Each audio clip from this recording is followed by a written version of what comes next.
Yesus aku rindu jadi suci. Berkatalah di dalam hati ini.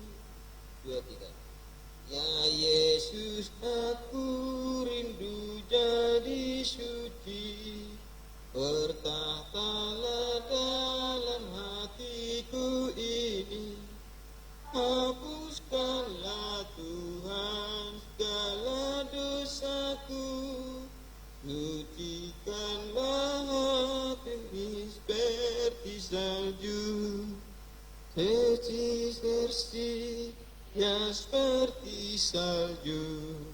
Sucikanlah hatiku seperti salju.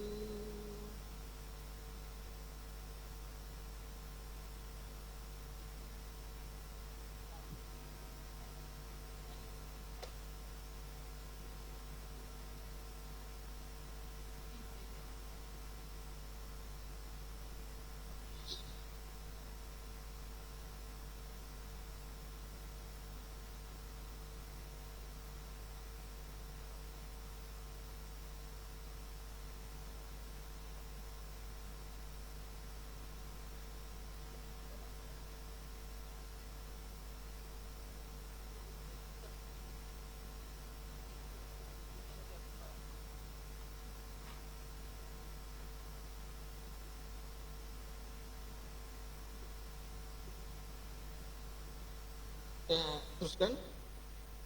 Ya Yesus pandang dari tatamu dan tolonglah aku bahkan hatiku.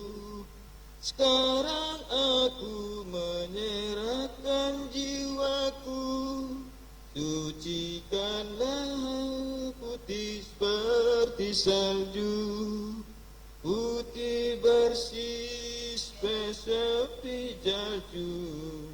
Sucikanlah Tuhan seperti salju. Ya tepat. Ya Yesus sekarang aku menantikan. Dan aku tahu Tuhan takkan tolakkan. Berikanlah rahmat-Mu kepadaku. Sucikanlah seperti salju. Putih bersih ya seperti salju. Sucikanlah putih seperti salju.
Satu ayat lagi.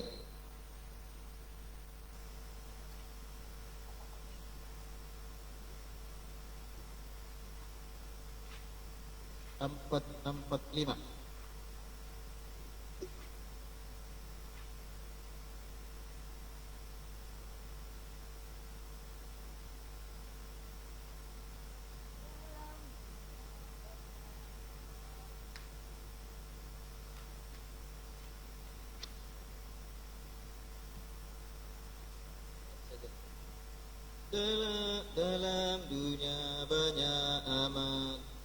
pencobaan kita. Dua, tiga. Dalam dunia banyak amat pencobaan kita, kekuatan kita tak dapat binasakan dunia. Tapi juru selamat kita besarlah kuasa.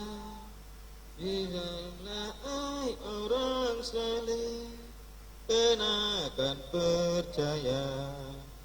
Percaya yang menang, percaya yang menang. Ajaiblah percaya yang kalahkan dosa. Semua orang yang menang dapat jubah putih. Di depan para malaikat engkau diakui. Nyalakanlah percayamu dan beranikan hati. Tahanlah pada Tuhan, baginya pujian. Percaya yang menang, percaya yang menang. Ajaiblah percaya yang kalahkan dunia. Selamat kepada kita semua.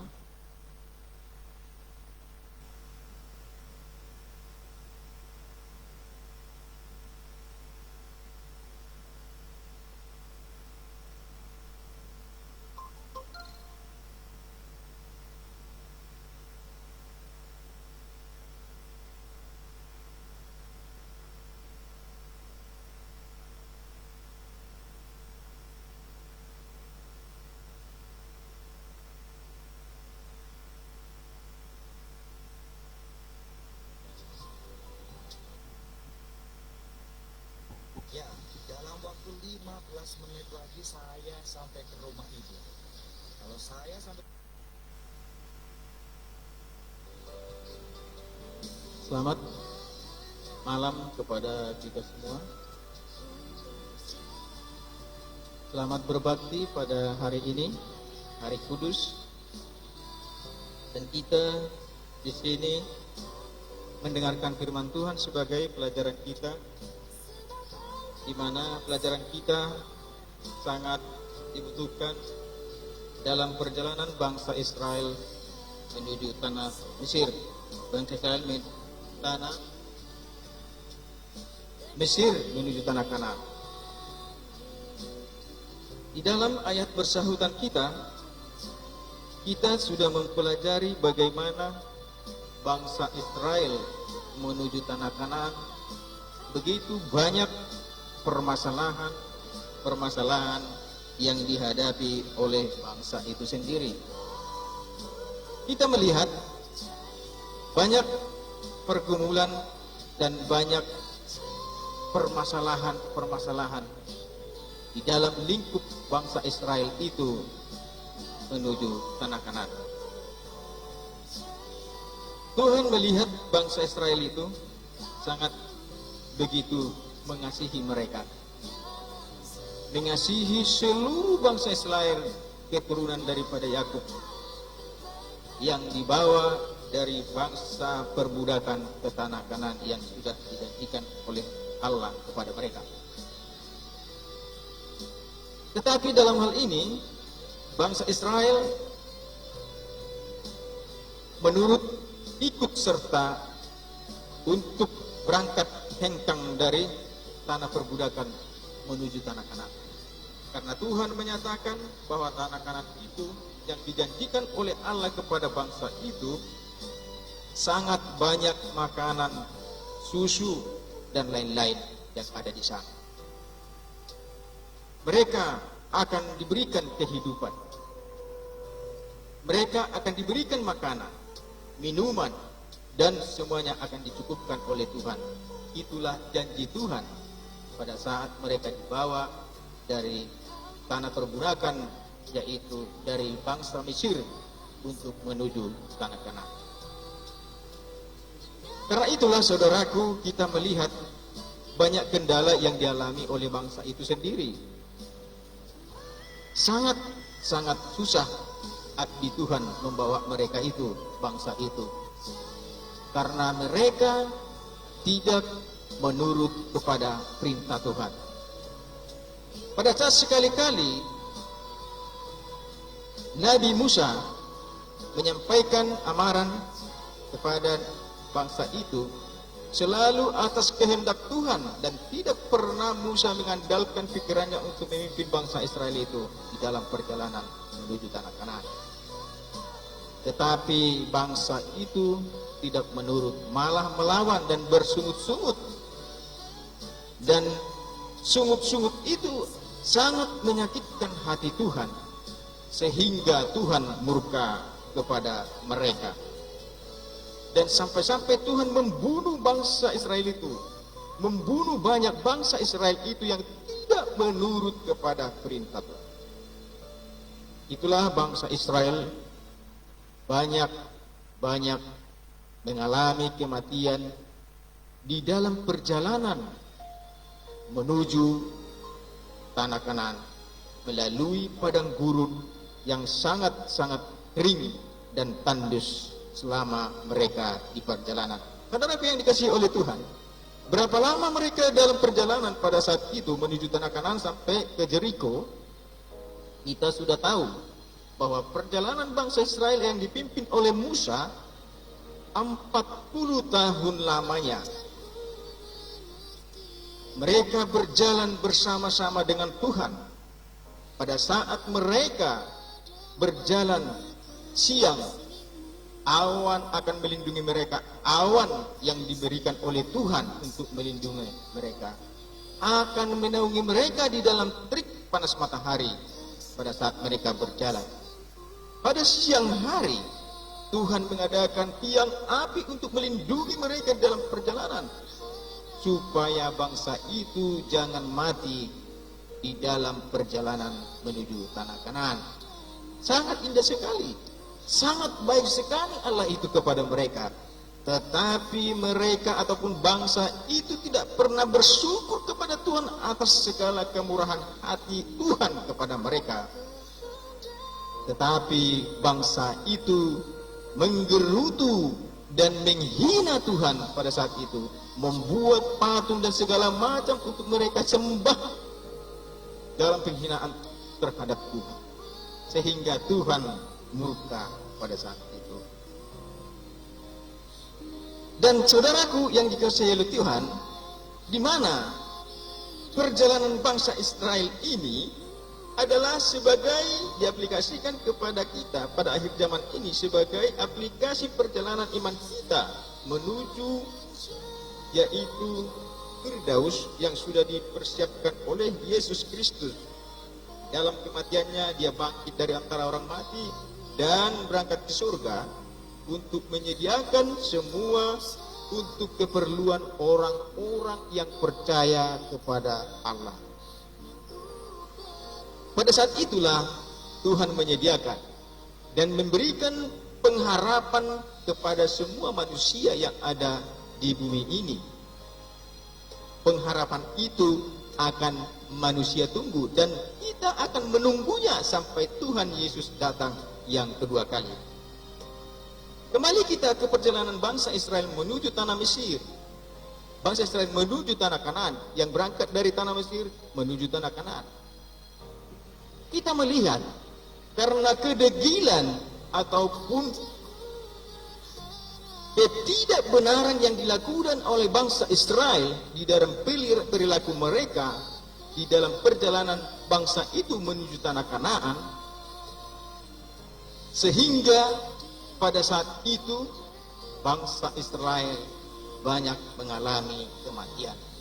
Karena apa, saudaraku yang dikasihi oleh Tuhan? Apa yang diberikan, yang disampaikan oleh Tuhan kepada mereka karena ketidaktaatan mereka? Karena mereka mengalami kematian itu karena kelaparan, karena dibunuh orang, dan karena penyakit sampar di dalam perjalanan itu. Dalam perjalanan kehidupan bangsa Israel, sama juga di dalam kehidupan iman kita, bangsa Israel iman pada saat zaman sekarang ini.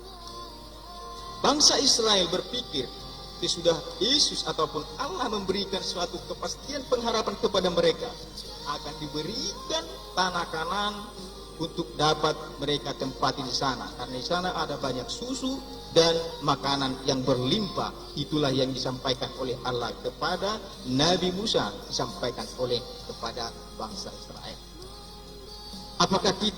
Apakah bangsa Israel itu hanya mengandalkan kasih karunia ataupun kepercayaan terhadap Tuhan tanpa berbuat sesuatu apapun di dalam perjalanan iman mereka menuju tanah Kanaan? Tentu tidak, saudara. Tuhan mengingatkan kepada bangsa Israel supaya melakukan kebenaran, supaya melakukan pekerjaan-pekerjaan yang layak di hadapan Tuhan sesuai dengan hukum Tuhan dan firman Tuhan. Itulah yang diinginkan oleh Tuhan. Itulah yang diinginkan oleh Allah Bapa Surgawi di dalam kerajaan surga. Ternyata bangsa itu tidak mengindahkan apa yang diinginkan oleh Tuhan, apa yang difirmankan oleh Tuhan melalui hambanya Musa dan Harun. Mereka tidak mau setulus hatinya untuk bersama-sama dengan Tuhan di dalam perjalanan bangsa Israel itu menuju tanah Kanaan.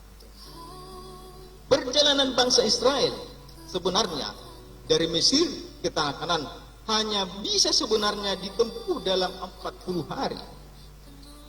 Tetapi mereka sampai di dalam perjalanan menuju tanah Kanaan, Jericho, sampai mereka mengalami 40 tahun perjalanan baru mereka sampai. Itulah sebabnya, saudaraku yang dikasihi oleh Tuhan, di dalam perjalanan bangsa Israel ini merupakan suatu perjalanan bangsa di dalam kehidupan kita. Bangsa kehidupan kita, bangsa zaman sekarang ini, akhir zaman. Menentukan kehidupan kita akan layak kita di hadapan siapa? Di hadapan Yesus Kristus. Jika kita mendengarkan bagaimana Yesus ataupun bagaimana Allah bertindak kepada bangsa Israel pada saat mereka, bangsa itu menggerutu kepada Nabi Musa, apa yang mereka dapatkan sesudah mereka menggerutu dan bersungut-sungut di hadapan Tuhan melalui hambanya itu, yaitu Musa. Demikianlah firman Tuhan di dalam Ulangan pasal 1 ayat yang ke-34. Ketika Tuhan mendengarkan gerutumu itu, ia menjadi murka dan bersumpah, tidak seorang pun dari orang ini, angkatan yang jahat ini, akan melihat negeri yang baik yang dengan sungguh kujanjikan untuk memberikan kepada nenek moyangmu, kecuali Kaleb bin Yefune, dialah yang akan melihat negeri itu, dan kepadanya lah ia anak-anaknya akan diberikan negeri yang dijanjikan itu, karena dengan sepenuhnya hatinya ia mengikuti Tuhan. Ayat ini ya Tuhan, ayat ini saudaraku, Tuhan menjanjikan kepada bangsa Israel. Tetapi bangsa Israel, jemaah Israel yang berangkat dari Mesir menuju tanah Kanaan, yang lahir dari Mesir itu hanya Kaleb dan Yosua lah yang sampai ke tanah Kanaan. Selebihnya mereka mati di dalam perjalanan karena ketidaktaatan bangsa itu untuk mengikuti Tuhan dan mengikuti firman Tuhan. Itulah sebabnya saudaraku, kenapa mereka sampai 40 tahun dalam perjalanan, sampai mereka mengalami perkemahan ini, hampir 50 mengadakan perkemahan mereka di dalam gurun itu, di panjang gurun pada saat itu, untuk menempuh jauhnya daripada tanah Kanaan yang sudah dijanjikan oleh Allah kepada bangsa itu sendiri. Saudaraku yang dikasihi oleh Tuhan, apa yang kita petik dari permasalahan ataupun sejarah bangsa Israel yang keluar dari tanah Mesir sampai ke tanah Kanaan. Perjalanan bangsa Israel merupakan suatu perjalanan iman kita ataupun cermin perjalanan kehidupan kita menuju Firdaus yang sudah dijanjikan oleh Yesus Kristus kepada setiap orang yang percaya, yang menerima Yesus sebagai juru selamat pribadinya akan mendapatkan keselamatan. Tetapi jika seseorang itu tidak percaya dan tidak ada pengharapan melalui Yesus Kristus, maka mereka akan tinggal diam di dunia ini dan mati di dalam ketidakbenaran, sama seperti bangsa Israel yang tidak menurut kepada firman Tuhan dan hukum Tuhan. Itulah sebabnya di ayat pasal Ulangan 1 ayat 34 tadi yang menyatakan, kenapa hanya Kaleb dan Yosua yang masuk ke tanah Kanaan yang lahir di tanah Mesir? Apa sebenarnya saudaraku yang kita lihat keuntungan atau kelebihan daripada Yosua dan Kaleb? Kenapa mereka saja yang lahir dari tanah Mesir sampai ke tanah Kanaan? Hanya satu, saudaraku. Hanya satu yang dimiliki oleh Yosua dan Kaleb. Apa itu, saudaraku? Yaitu penurutan kepada Tuhan, penurutan kepada firman dan hukum Tuhan. Itulah yang dimiliki oleh Yosua dan Kaleb, sehingga mereka dapat berjalan dan dapat melalui rintangan-rintangan sampai dia di tanah Kanaan yang sudah dijanjikan oleh Tuhan kepada mereka, Yosua dan Kaleb. Lihat saudaraku, bagaimana Musa dan Harun. Kenapa nabi ataupun imam daripada Harun tidak juga sampai ke tanah Kanaan? Kenapa saudaraku?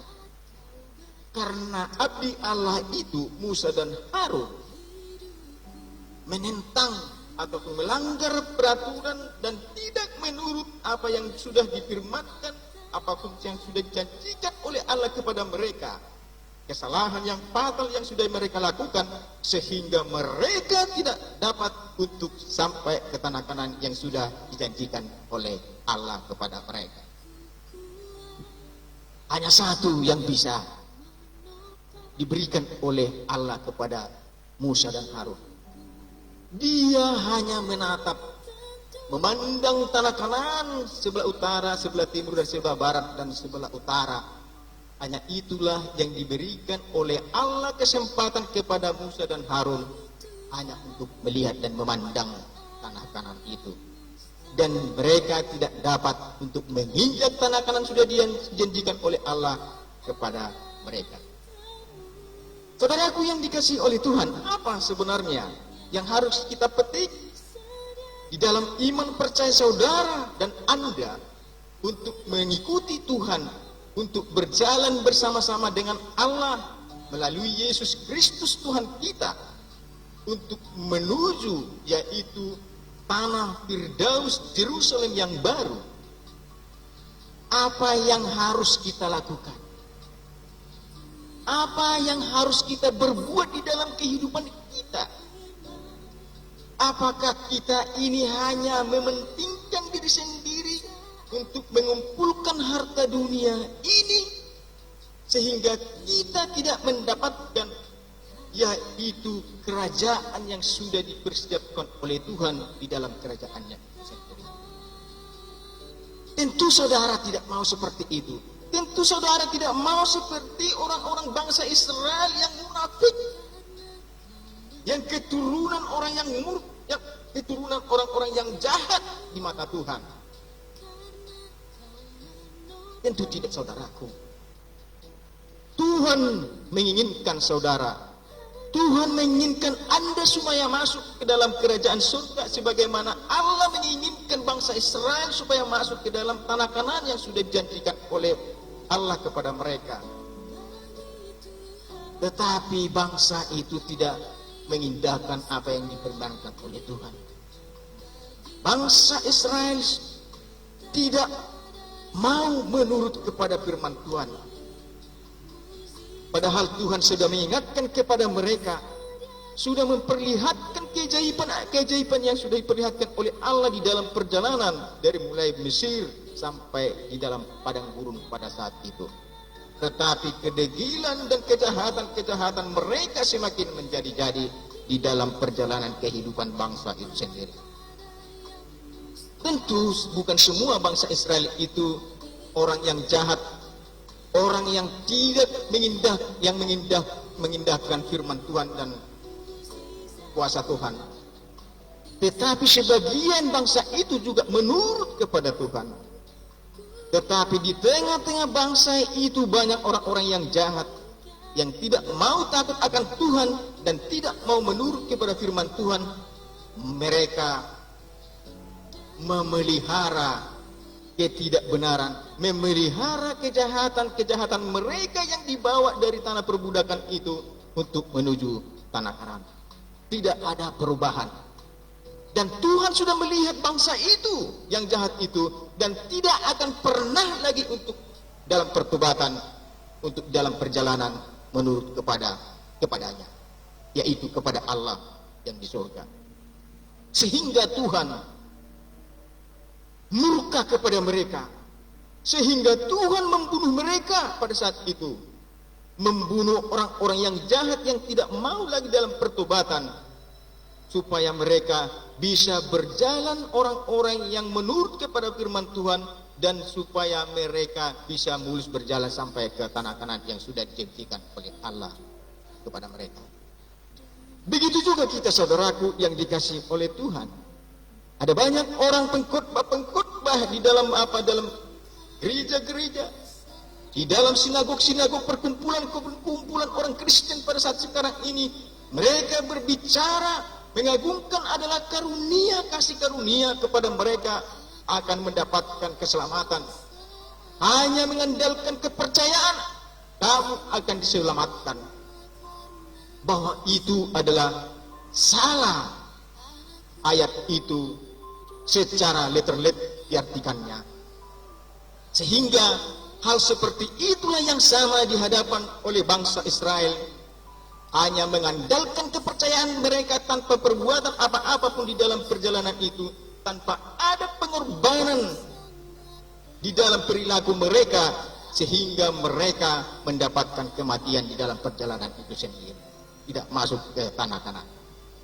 Kita pun, saudaraku yang dikasihi oleh Tuhan, jika saudara ingin mengikuti Tuhan menuju tanah Kanaan, tanah perjanjian, yaitu Yerusalem yang baru, apa yang harus saya lakukan?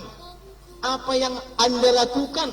Apa yang harus saudara lakukan untuk supaya mendapat sampai menginjak daripada Yerusalem yang baru nanti, supaya kita akan diselamatkan di Yerusalem yang baru yang sudah dipersiapkan oleh Yesus Kristus kepada kita.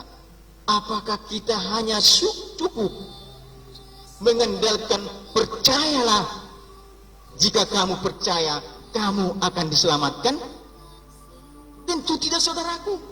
Hanya mengandalkan kepercayaan kita diselamatkan, tidak ada seperti itu. Ingat, saudaraku, seorang yang kesurupan di dalam gerasa pada saat Yesus dan murid-muridnya turun dari Galilea, ternyata ada di gerasa itu seorang yang kesurupan setan. Apa yang dikatakan setan itu kepada mereka? Ya Tuhan, anak Daud, jangan bunuh kami, biarkanlah kami pergi ke babi-babi itu. Dia percaya bahwa Yesus adalah anak Allah. Yesus adalah Tuhan Juru Selamat mereka. Yesus adalah yang berkuasa, dia percaya.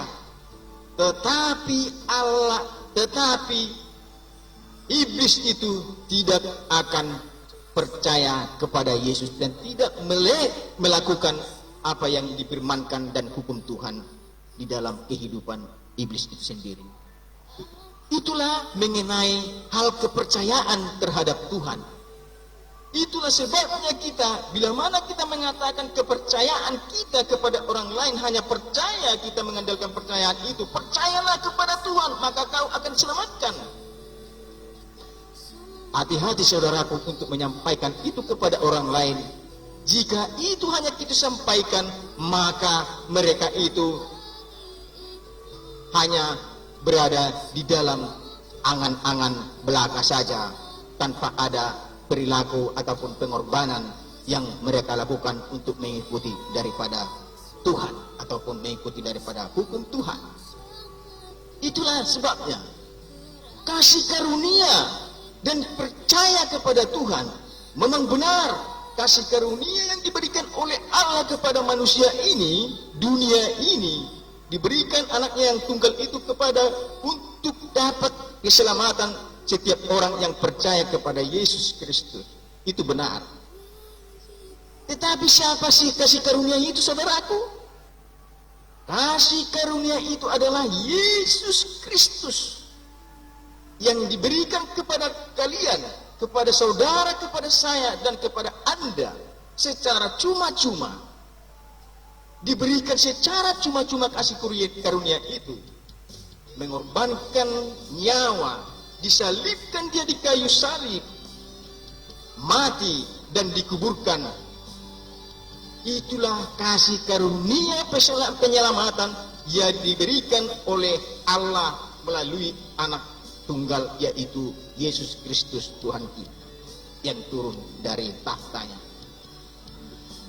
Bagaimana kita menyikapi daripada kasih karunia ataupun kasih karunia yang diberikan oleh Yesus Kristus kepada kita, yang diberikan oleh Allah kepada kita melalui anak tunggalnya itu, mati di kayu salib, dikorbankan dirinya, nyawanya, meneteskan darah untuk saudara dan Anda dan saya. Apakah kita hanya cukup memandang salib itu saja sehingga kita diselamatkan karena kasih karunia itu? Kasih karunia itu adalah jembatan, sebagai jembatan untuk datang kepada Tuhan secara langsung, tidak lagi melalui nabi atau orang lain lagi untuk bertemu dengan Tuhan atau berbicara dengan Tuhan. Sudah ada penyambung. Itulah kasih karunia. Apa dengan arti daripada salib itu, saudaraku? Arti daripada salib itu adalah suatu kebanggaan bagi kita. Kebanggaan yang harus kita pikul. Artinya, bila mana engkau seorang penjahat, maka kejahatanmu itu kamu harus berani menyalibkan itu dan tidak lagi kamu lakukan lagi. Salibkanlah itu di kayu salib Kalvari yang ada di kayu salib Yesus Kristus. Bila kamu seorang penjina, salibkanlah itu, jangan lakukan lagi kamu sebagai orang penjina. Salibkan semua di kayu salib Yesus. Jika engkau seorang pembunuh, salibkan itu, jangan lagi kamu seorang pembunuh. Dan itulah arti daripada kasih karunia itu di dalam pertobatan yang Tuhan berikan kepada kamu. Itu pun bukan karena kebaikan dan kekuatanmu, tetapi itu kamu lakukan karena kuasa Roh Kudus yang ada di dalam hidupmu, di dalam jiwamu, dan di dalam pikiranmu. Itulah mengandalkan seluruh perbuatanmu itu sehingga kamu diberikan kesempatan untuk mendapatkan kasih karunia yang sudah dipersiapkan oleh Tuhan, yaitu kematian Yesus Kristus yang ada di kayu salib. Saudaraku yang dikasihi oleh Tuhan, jika kita mendapatkan kasih karunia itu melalui perbuatan yang kita lakukan, tetapi bukan karena perbuatan itu kamu diberikan keselamatan, tetapi karena kasih karunia yang diberikan oleh Roh Kudus untuk menuntun saudara melakukannya, sehingga kamu mendapatkan perubahan dan pertobatan, sehingga kamu dapat melangkah sedikit demi sedikit untuk menuju tanah perjanjian ataupun yaitu Yerusalem yang baru di hari kedatangan Yesus yang kedua kali. Saudaraku yang dikasihi oleh Tuhan, jika kita menyimak semuanya ini perjalanan bangsa Israel menuju tanah Kanaan, itulah cermin di dalam kehidupan kita, kehidupan iman kita pada zaman akhir ini yang menuju di dalam kehidupan kita ini menuju Yerusalem yang baru yang dipersiapkan oleh Yesus Kristus di dalam kerajaannya, yaitu di sorga. Saudaraku yang dikasihi oleh Tuhan, keselamatan itu ada di tangan saudara. Tinggal pilih saja antara kedua-duanya, keselamatan atau ketidakbenaran. Inilah yang Anda pilih. Jika kamu mendapatkan keselamatan, ingin mendapatkan keselamatan pada saat Yesus datang yang kedua kali, maka engkau akan dibangkitkan di hari kebangkitan pertama. Kamu akan dibawa ke dalam kerajaan. Itulah keselamatan yang sudah dipersiapkan. Ibarat seperti roti yang sudah dihidangkan di satu meja. Harus kita membutuhkan pengorbanan untuk mendapatkan roti itu supaya kita ambil dan kita makan roti kehidupan itu. Jika kita hanya menunggu saja di rumah, padahal di sana sudah ada dipersiapkan roti kehidupan, yaitu keselamatan itu, pengorbanan daripada Yesus, tapi kita tidak mau mendapatkannya untuk mengambilnya, maka roti itu, kehidupan itu tidak akan datang untuk menemani atau memiliki dan Anda memilikinya. Itulah saudaraku yang dikasihi oleh Tuhan. Inilah yang dimiliki oleh hambanya, yaitu umat Tuhan, hamba-hamba Tuhan, seperti Raja Salomo. Raja Salomo, apa sih kelebihan daripada Raja Salomo pada saat itu? Apa sih kelebihan daripada bapak orang percaya, yaitu siapa itu bapak orang percaya? Abraham adalah bapak orang percaya. Kenapa dia mendapatkan gelar bapak orang percaya adalah Abraham? Bahwa apa sih kelebihan daripada Abraham? Hanya satu kelebihan Abraham di dalam kehidupannya, hanya menurut kepada firman Tuhan dan menurut kepada hukum Tuhan.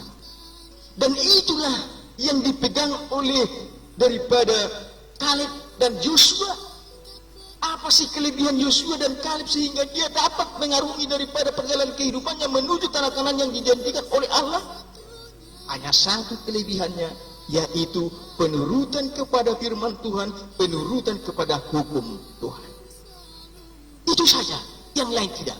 Saudara, Anda dan saya harus bisa mampu mengikuti daripada jejak umat-umat Tuhan yang setia kepada Tuhan, yang setia mengikuti Tuhan, sehingga kita akan dapat mengarungi perjalanan kehidupan kita menuju Yerusalem yang baru. Kita jangan seperti orang bodoh, hanya menunggu saja. Karena Yesus sudah mati di kayu salib, hanya kita menunggu kedatangannya. Kita tidak berbuat apa-apa di dalam kehidupan kita, sehingga apa sih aplikasi di dalam kehidupan kita yang akan kita tunjukkan kepada Yesus Kristus, kepada Allah sebagai Allah Juru Selamat kita. Apa yang harus kita tunjukkan supaya Tuhan kita itu bergembira dan bersukacita untuk melihat kita? Tentu kita harus dalam pertobatan. Tentu kita harus melalui perbuatan kita merubah segala perbuatan kita.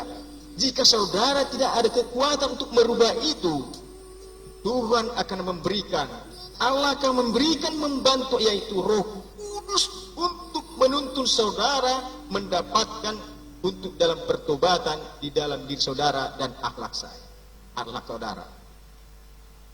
Itulah sebabnya saudara harus banyak berdoa. Berdoa kepada Tuhan, berdoa kepada saudara-saudaramu, berdoa kepada orang tua, berdoa kepada anak dan cucu. Kita saling mendukung satu dengan yang lain, supaya di dalam keluarga kita mendapatkan tempat yang sudah dijanjikan oleh Yesus Kristus kepada kita. Apa ya saudaraku tempat itu? Tempat itu sangat indah sekali, sudah dipersiapkan oleh Tuhan Yesus kepada setiap orang yang percaya menurut kepada hukum dan firman-Nya. Apa itu saudaraku? Di sana tidak ada lagi kematian, di sana tidak ada lagi penyakit, di sana tidak ada lagi kelaparan. Semua sudah dipersiapkan oleh Tuhan bagi umat-umat orang yang percaya, yang menurut kepada firman Tuhan. Itulah dan saudaraku yang dikasihi oleh Tuhan. Jika memang saudara seorang hamba, seorang anak, seorang yaitu hamba yang sudah dikasihi oleh Tuhan, baiklah saudara menurut kepada firman Tuhan. Baiklah saudara menurut berubah sikap saudara, supaya saudara semakin hari semakin dekat kepada Tuhan. Bagaimana saudara untuk dapat merubah perilaku dan sikap saudara? Apakah saudara mengandalkan kekuatan? Apakah saudara mengandalkan pikiran? Jika saudara mengandalkan kekuatan dan pikiranmu itu untuk datang kepada Tuhan, saudara tidak diberikan kesempatan bagi saudara untuk itu. Tetapi jika saudara mengandalkan kuasa Roh Kudus di dalam imanmu, di dalam perbuatanmu, di dalam melakukan sesuatu yang baik di dalam kehidupanmu, maka kamu akan mendapatkan kehidupan yang sudah dipersiapkan oleh Yesus kepada saudara dan kepada saya. Itulah sebabnya selalu diingatkan oleh Tuhan. Itulah sebabnya diingatkan oleh Allah kepada bangsa Israel itu, supaya mereka berjalan di dalam kebenaran, mereka setia kepada Tuhan, menurut kepada seluruh perintahnya, supaya mereka mendapatkan kehidupan. Jika saudara bersungut-sungut, menggerutu di dalam kehidupanmu, menggerutu di dalam hidupmu kepada Tuhan, maka engkau akan mendapatkan kematian, dan Tuhan akan membunuh setiap yang melawan kepada Allah Bapa yang semawi dalam kerajaan surga. Sebagaimana bangsa Israel yang sudah dibunuh oleh Allah itu sendiri karena mereka mendapatkan kematian karena perbuatan-perbuatan yang sangat menjijikkan di hadapan Tuhan. Apa itu saudara perbuatannya itu? Mereka mengatakan kepada Yesus, mereka mengatakan kepada Allah. Allah membawa mereka dari bangsa Mesir, tanah Mesir, untuk menuju tanah Kanaan, untuk memberikan kematian bagi mereka. Itulah tuntutan mereka kepada Allah, sehingga Allah murka pada mereka. Mereka semua dimatikan dan dibunuh di dalam di gunung pasir itu. Itulah murka Allah kepada mereka. Mereka tidak patuh kepada firman Tuhan. Mereka tidak takut akan berbicara dengan Tuhan yang Maha Kudus, sehingga mereka mendapatkan kematian di dalam perjalanan di gurun tersebut. Saudaraku yang dikasihi oleh Tuhan, sangat-sangat dibutuhkan oleh Tuhan pengorbanan daripada Yesus di dalam diri saudara. Tetapi sekali lagi saya menyampaikan karena firman Tuhan berbicara kepada kita pada saat ini, jika semuanya itu Anda ataupun saudara melakukan itu hanya mengandalkan kepercayaan, maka kau akan diselamatkan. Jangan anggap itu saudaraku itu berhasil di dalam kehidupanmu. Hanya mengandalkan kepercayaan maka kau diselamatkan.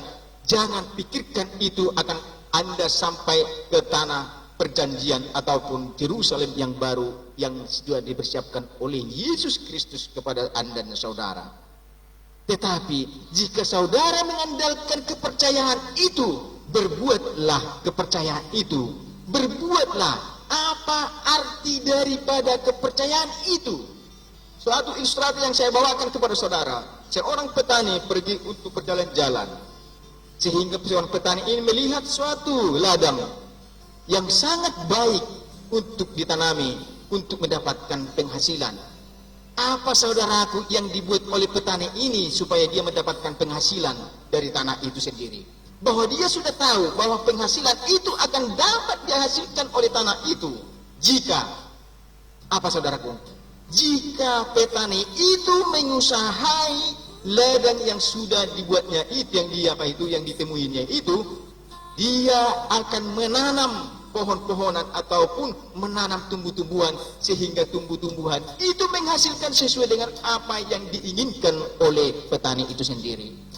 Seperti itulah kita, saudaraku, bila di dalam kehidupan iman kita, jika kita hanya mengandalkan kepercayaan, percayalah kamu akan diselamatkan tanpa ada pengorbanan ataupun tindakan-tindakan yang positif untuk datang kepada Tuhan, merubah sikap, bekerja sambil berdoa, membantu orang-orang miskin dan orang-orang yang sangat mempunyai kebutuhan. Inilah yang harus kita perbuat. Jangan memfitnah, jangan membunuh, jangan berzina, jangan melakukan sesuatu yang tidak baik bagi Tuhan. Itulah yang harus kita perbuat, saudaraku, yang dikasihi oleh Tuhan. Jika kamu percaya, kamu akan diselamatkan. Tentu itulah yang diinginkan oleh Tuhan. Jika kamu hanya mengandalkan kasih karunia, lakukanlah apa yang dibuat oleh Tuhan untuk kamu, yaitu mengorbankan dirinya di kayu salib untuk demi keselamatan. Dan Tuhan berdoa kepadamu supaya kamu diselamatkan. Tuhan berdoa kepada kamu supaya kamu diampuni segala kesalahanmu. Bukan diampuni dosamu, tetapi diampuni kamu atas dosamu yang kamu lakukan itu, sehingga kamu akan mendapatkan karunia keselamatan itu, dan kamu mendapatkan yaitu Yerusalem yang baru. Itulah kasih karunia itu. Kasih karunia itu diberikan secara cuma-cuma, tetapi banyak manusia yang melakukan percuma di dalam kehidupannya. Alangkah sedihnya Tuhan itu kalau kita buang dan kita melakukan itu secara percuma, padahal sudah diberikan cuma-cuma. Diberikan cuma-cuma, tetapi bukan karena percuma, tidak. Tapi diberikan oleh Yesus Kristus kita kepada kita cuma-cuma karena sangat berharga itu di mata kita ataupun di mata Allah Bapa Surgawi yang ada di dalam kerajaan surga. Itulah pengertian daripada arti daripada Tuhan mengorbankan dirinya di kayu salib, lalu bangkit dia mati, dikuburkan dan bangkit dia di hari ketiga. Kebangkitan itulah yang menjadi milik kita bila mana kita mati nanti kelak di kemudian hari. Pada saat kita meninggalkan dunia ini, kematian tidak perlu lagi saudara takutkan. Tidak lagi saudara takutkan, karena kematian itu sudah dikalahkan oleh Yesus, karena Tuhan sudah bangkit dari antara orang mati. Dia hidup dan bangkit dan terangkat ke surga. Dan begitu juga saudara dan saya dan Anda akan mendapatkan itu nanti pada saat Yesus datang yang kedua kali. Saudara akan dibangkitkan, yaitu dibangkitan hari pertama. Jika saudara dibangkitkan di hari kedua, kebangkitan kedua, maka saudara akan dihukum ke dalam hukuman selama-lamanya. Itulah sebabnya saudaraku, perbuatlah yang terbaik untuk Tuhan. Jangan perbuat yang terbaik bagi manusia, tetapi perbuatlah yang terbaik bagi Tuhan. Bahwa bagi Tuhan yang terbaik sudah terbaik bagi manusia ini. Itulah sebabnya saudaraku, kita sudah merayakan hari kematian Yesus Kristus yang ada di kayu salib itu. Simak apa arti daripada kayu salib itu. Simak apa arti daripada kematian Yesus. Simak apa arti daripada kebangkitan Yesus. Bila mana saudara tidak mengerti, tanyakan kepada firman Tuhan. Tanyakan kepada hukum Tuhan, jangan tanyakan kepada orang lain. Tetapi tanyakanlah kepada firman Tuhan bahwa keselamatan itu ada di tangan Yesus Kristus. Jika mana kamu diselamatkan, berbuatlah apa yang diinginkan oleh Tuhan. Jika mana engkau mengasihi Tuhan, dan percaya kepada Tuhan, berbuatlah apa yang diinginkan oleh firman Tuhan, apa yang diinginkan oleh hukum Tuhan. Jangan Anda memutarbalikkan firman Tuhan dan hukum Tuhan. Jika saudara membalikkan fakta yang ada dalam firman Tuhan dan hukum Tuhan ini, maka saudara dan Anda akan mendapatkan kematian yang selama-lamanya. Tuhan Yesus memberkati kita dari mulai dia lahir sampai dia mati dan dia bangkit kembali naik ke surga.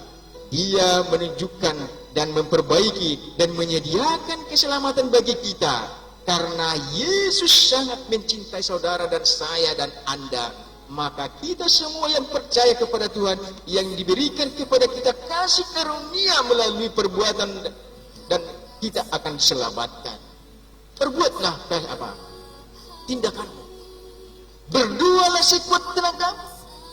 Berdoalah kepada Tuhan sekuat pikiranmu dengan tuntunan Roh Kudus.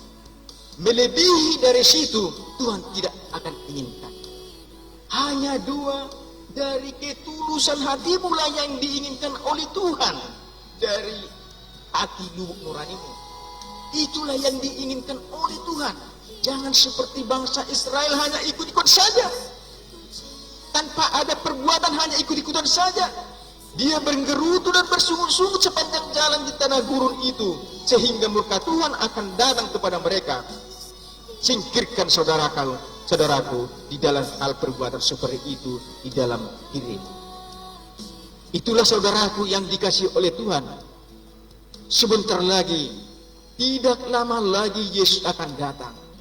Beberapa bulan yang lalu sudah saya katakan, dunia ini akan berguncang dengan kehebatannya. Akan banyak masalah-masalah yang akan datang selain daripada yang sudah datang pada saat ini. Ternyata sekarang sudah dimulai. Inilah tanda-tanda kedatangan Yesus yang kedua kali, yang tidak lama lagi menunjukkan dunia ini akan berguncang di mana-mana dan di seluruh dunia ini, bukan hanya di Indonesia saja, tetapi di dunia ini.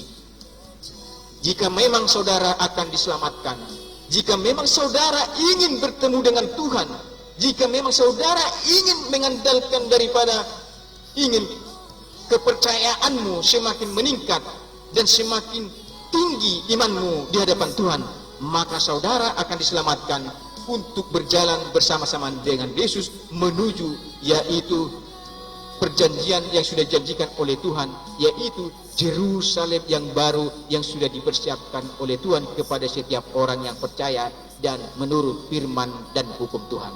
Kiranya berkat kasih sayang Tuhan menurut melalui pelajaran yaitu firman Tuhan pada hari ini, biarlah ini menjadi milik saudara dan cermin di dalam kehidupan saudara yang membuat hati saudara semakin hari iman saudara semakin besar dan semakin dekat kepada Tuhan Yesus, sehingga nama Tuhan Anda muliakan, nama Tuhan Anda puji, nama Tuhan Anda sayangi, dan Tuhan memberkati kita semua. Tuhan Yesus pimpin dan kita selalu memberikan yang terbaik di dalam kehidupan Yesus Kristus. Amin. Itulah saudaraku firman Tuhan yang saya bawakan di dalam hari ini sebagai lagu penutup di dalam khotbah ini. Kita membuka lagu pujian, yaitu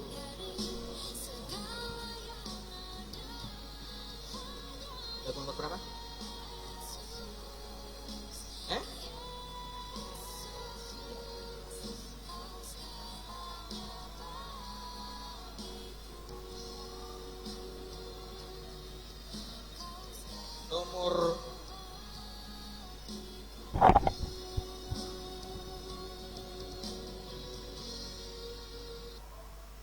Nomor 159.